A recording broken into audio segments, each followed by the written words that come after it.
Before we get into the stories, I'm excited to announce I have a new channel called Monster Trail Cams. Here's a quick trailer for my new channel. The link is below. Monster Trail Cams is your ticket to the unseen and supernatural. Sourced from a vast network of mystery hunters worldwide, our channel reveals a collection of strange creatures and supernatural events that will leave you on the edge of your seat. From shadowy figures lurking in dense forests to inexplicable entities prowling under the cloak of night, each chilling clip peels back another layer of the world's untold mysteries. We release new episodes several times a week. Okay, now let's get to the stories.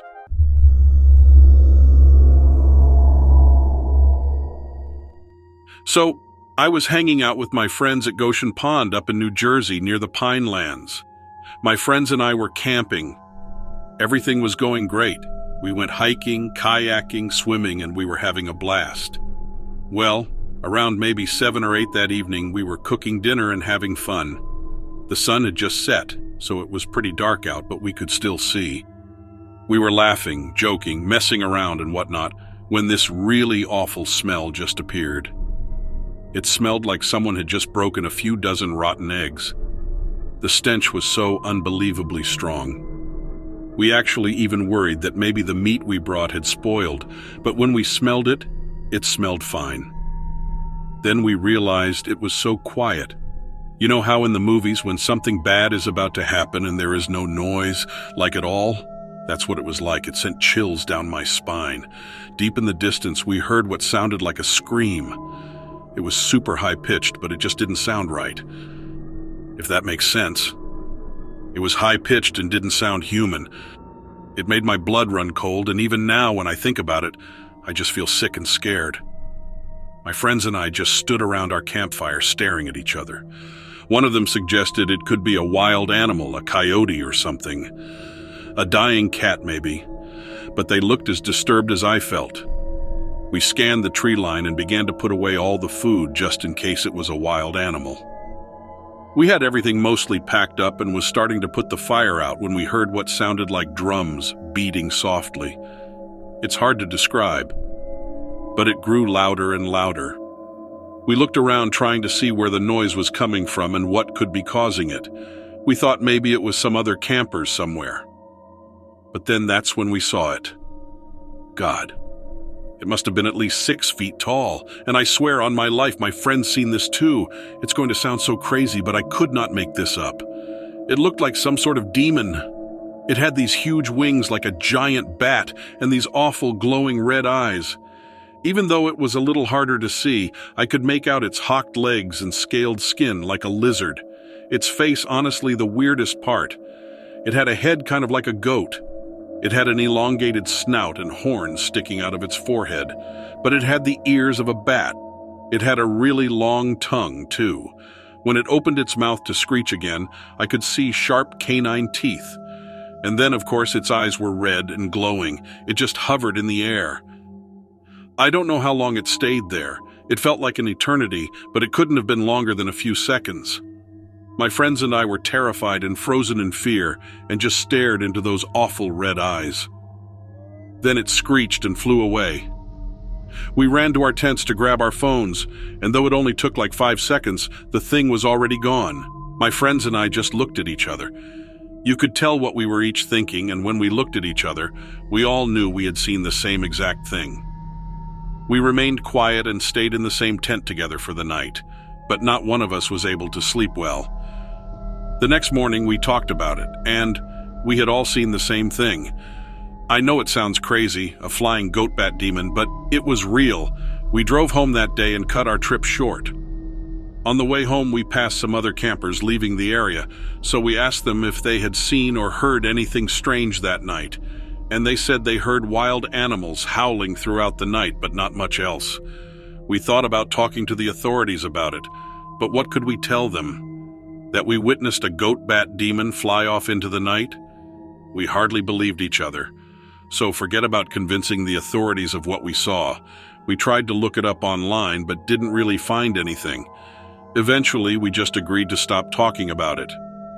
Anyone we talked to treated us like we were crazy or tried to convince us we hadn't really seen what we saw or just accuse us of lying. Since that night, I think we've all been a little more on edge than usual. I don't like to stay out after dark anymore, and my friends and I avoid wooded areas entirely. We no longer camp, fish, or hike unless it is sometime in the morning or afternoon. If the area is wooded, we avoid these activities entirely. It's strange because the creature didn't seem like it wanted to hurt us, but it just looked like pure evil. I know what we saw was real. I know there has to be other people out there who have seen this thing too.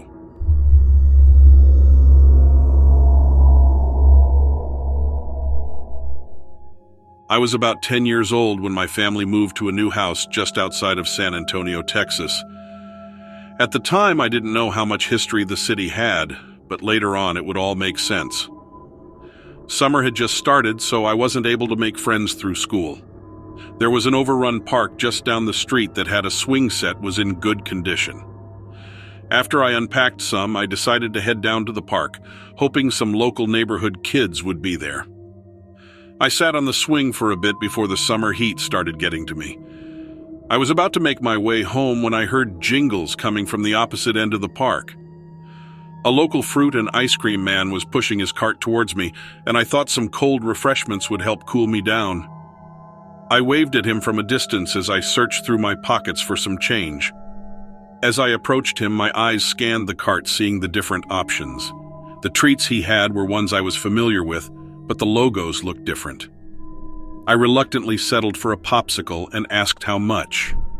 He told me it was only 5 cents, so I quickly gave him a nickel, and he walked onward. I thought it was weird the popsicle cost so little, but I figured things were just cheap in that area. I shrugged and watched the man walk away. I noticed his attire seemed odd, like his clothes were old and out of style. He had on a crinkly cowboy hat stained with sweat, and his shoes were made of wicker. I wondered why his cart had wooden wheels instead of rubber. I turned the other way and sat back down on the swing to enjoy my treat. When I looked up, I noticed he was gone. Perhaps he took a shortcut or was in a hurry to get out of the heat. After I finished, I went ahead and made my way home. I thought about the man I encountered all throughout the night. I couldn't help thinking he seemed out of place, and I made up my mind to return to the park tomorrow in hopes I'd see him again. When I awoke the next morning, I was forced to go run errands with my mother. I was eager to get home so I could go to the park and hopefully catch him. It was around 3 in the afternoon when we finally got home, and I ran over to the park. I sat on the swing just as I had before, but there was no sign of him. I waited for nearly an hour, pacing around and kicking up rocks. Part of me wanted to know more, and the other part of me simply wanted cheap ice cream. I was about to give up for the day when I heard laughter coming from across the park. My head perked up and walked over. When I got closer, I discovered a boy and a girl both around my age playing some sort of game. Each had a large wooden hoop with a wooden stick. They would roll the wooden hoop and push it along with the stick. My eyes lit up at the opportunity to make new friends. I approached them, asking if I could play, and at first they seemed startled and hid behind one another. I told them I had just moved in down the street and wanted to learn the game they were playing. They didn't speak, but I knew they understood because they handed me a hoop and stick. One demonstrated, and I followed along. We ended up playing until sunset, and they waved bye before running to the end of the park and out of sight. I walked home with a smile on my face, happy that I had made friends. Over the course of the following week, I returned to the park each day to play with the two. I remember each time they appeared to be in the same clothes. They were white gowns that looked dingy and unwashed. As a kid, your manners aren't fully there, so I had asked them why their clothes were so dirty. Even though there was a language barrier, by my hand gestures I knew they understood. The boy was able to tell me in broken English, "No water." I tilted my head confused and asked, "Do you need water?" I was confused, but it sounded like they were thirsty. Both reluctantly nodded. So I made my way home to fill up an old bucket with water from our hose. By the time I made my way back, they were nowhere to be found. I ventured over to the edge of the park, where I had seen them run to before we'd part ways at the end of each night. The closer I got, I was able to make out the remains of a brick home, almost like it was forgotten with time, tucked away at the back of the neighborhood. The roof was caved in, and half of the home was knocked down. Wooden baskets and toys were scattered throughout. The brick chimney was the only thing that seemed to be fully intact. Among the mess of bricks, I noticed a few old mattresses punctured with holes and molded. As I made my way through the ruins, I saw a wooden wheel on the floor, and next to it an old beaten ice cream cart. It was the same one I had seen the ice cream man pushing. I was spooked, so I ran out of the ruins as fast as I could. It was the exact cart I had seen the man pushing, I was sure of it. I ran all the way home and had no intention of ever returning to that park. I never went back, but I knew the man and the children I met were in fact ghosts of people who lived there long ago. Over the years, I'd walk past the park on my way to and from school. When I graduated high school, they ended up knocking down the ruins of the home and building a new, fully functioning playground. I only ever told my wife about these events, and she was a native to the area. It was then I learned that San Antonio had many Mexican and Spanish settlers who came to the area in the 1800s. Maybe it's possible that I had encountered a ghost family. I wonder if they still linger at that same park to this day.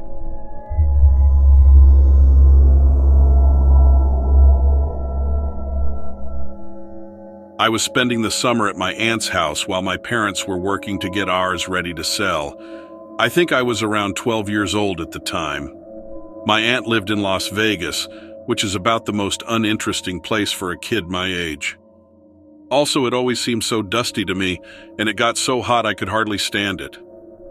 My cousin Jess was home from college for the summer, and she was my saving grace. Despite our age difference, she would hang out with me and take me to fun places whenever she had time. Jess even convinced my aunt to let her take me to see the Grand Canyon that summer. It would be a 4.5-hour drive through the desert to get there, but Jess said it would be totally worth it. We had planned to stay 2 nights at Grand Canyon Village and do some tours of the rim. That was all we had planned, since the weather forecast looked like it would be too hot to do much hiking. Still, I was looking forward to it, since it would be my first time visiting a national park. Unfortunately, we got on the road a little later in the day than we had originally planned. Jess had to work that morning, and it turned out that her shift ran late. It didn't matter much, though, because we were still on track to reach the canyon well before dark. The road was flat, and the landscape varied between 2 shades of tan and dusty red. It was an abysmally monotonous drive. The only time we stopped was to get gas at a tiny gas station that barely looked open.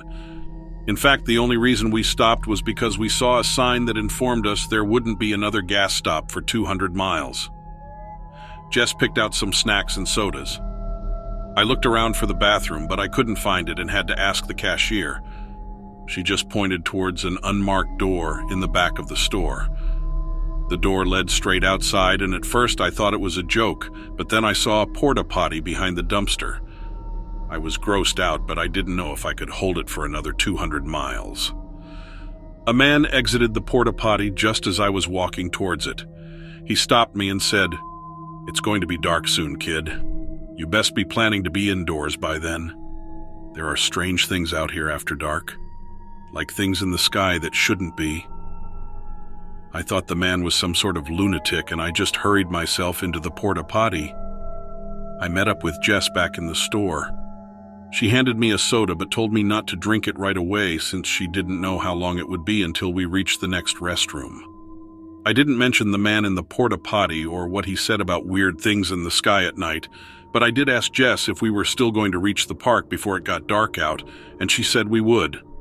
As luck would have it, we hit an armadillo about 75 miles after leaving the gas station. Jess tried to swerve around it but couldn't, though I don't think we ran it over completely. It was still a bad enough hit to flatten the front driver's side tire. We couldn't get any cell service to call for a tow truck, and not one single car passed us. Jess then looked over at me and asked if I knew how to change a tire, which I took as a bad sign. But all was not lost. Jess and I did finally figure out how to change the tire, and after an hour or so we got back on the road. The problem was that the delay changed our timeline quite a bit. Now, we would most definitely be out here after dark, especially since we couldn't drive fast on the spare. Jess could tell I was a little nervous, and she reassured me that we would reach the park in an hour max, and that she wouldn't hit any more armadillos, especially now that we didn't have another spare tire. I laughed a little bit, but the warning of the man from the gas station stuck with me. And then I heard a thud.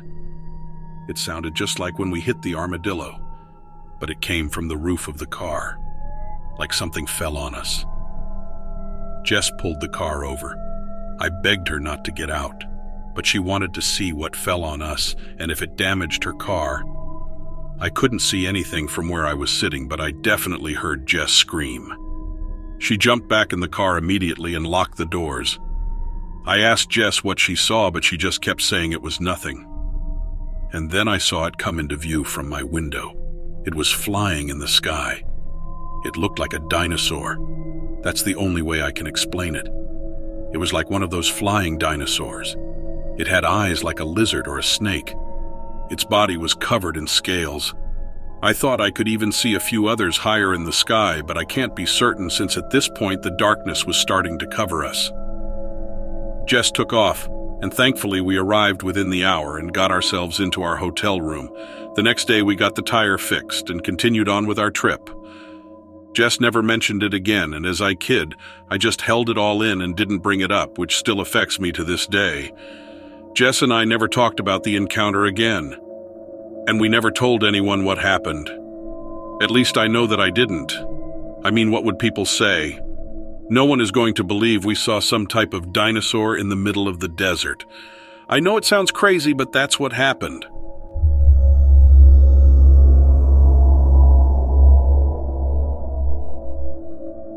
I am not an outdoorsy person and really don't care to camp or hike, but my friends are totally opposite.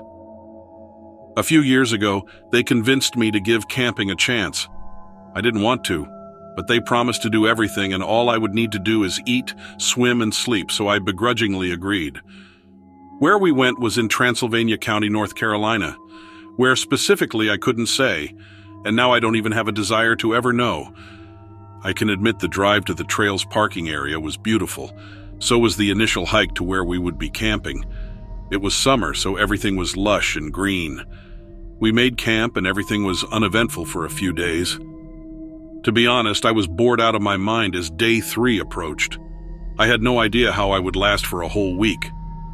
That's when one of my friends suggested hiking towards some waterfall that they had heard was off one of the trails. At first, I declined because who really wants to hike 4 miles for a waterfall that may not exist? But the alternative to stay by myself wasn't really comforting, so I grabbed a water bottle and some snacks and headed out with them. It took about an hour to get to this supposed hidden trail. None of us were really sure if what we found was even the right one, but we took the branched path anyway. The sun was high and it was so humid, but I won't lie, it was incredibly beautiful. Even the swarms of flying bugs along the way didn't sour my mood too much. We had been hiking down a game trail that the animals used. It was pretty overgrown, surrounding the worn, thin lane we walked single file along. As another hour turned into 2, we still hadn't come across any waterfalls or even streams. Then we finally reached a small clearing along the path. It couldn't have been more than maybe 10 feet across. We stopped for a minute as everyone was sort of deciding if it was worth it to continue. That's when one of my friends first smelled it. It took me a minute to notice it because I can admit I wasn't in the best shape, and catching my breath took longer than I would like. It was putrid and stung my nostrils. It slowly filled the air around us. One of my friends suggested a skunk, but another said, "No, that's not a skunk." They said it was like something dead. This made us all very quiet. My friend looked unsettled and was glancing around for signs of what it could be.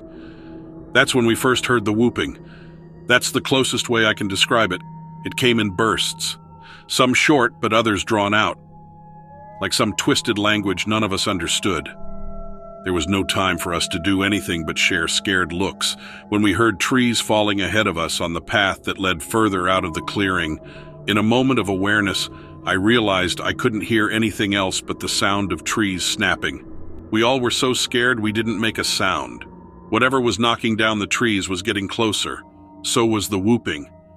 My friends and I were frozen still.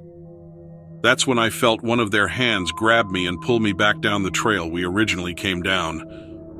I asked what was happening, but all they said was, "We have to go, that thing is huge." We hurried as fast as the path allowed, being chased by whoops and snapping trees the whole way till we got back to where the trail originally branched off. Most of us needed time to catch our breath by then. That's when one of my friends screamed. I turned to look where they were pointing. It was back down the path we had just left. It couldn't have been more than 50 yards back, but we saw it just staring at us. Close to 10 feet tall, covered in dark brown hair with a lighter colored face. It had dark eyes and sharp teeth protruding from its mouth and looked like a huge gorilla that stood on 2 legs.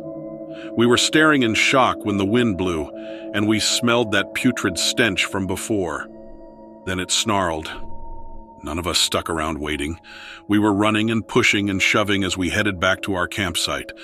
It felt like it took forever, but we finally made it. That is when we saw something that made us decide to leave right then. 3 of our tents were torn and crushed. Several fallen trees that were all pretty thick had been twisted and impaled on top of them. My friends said to ditch the gear and leave. So we did just that. The sun was starting to set when we reached the parking lot. One of my friends said they'd contact the local rangers later. We all wanted to get out of those woods. The car ride back to the city was full of Bigfoot talk and something my friends called a skunk ape. We had no idea how to know what it was we saw. I don't really even want to. I haven't been camping since. Some places are just better left alone because you never really know what lurks deep in Mother Nature. I sometimes still see that beast when I close my eyes. The nightmares don't happen as often, but they are still there.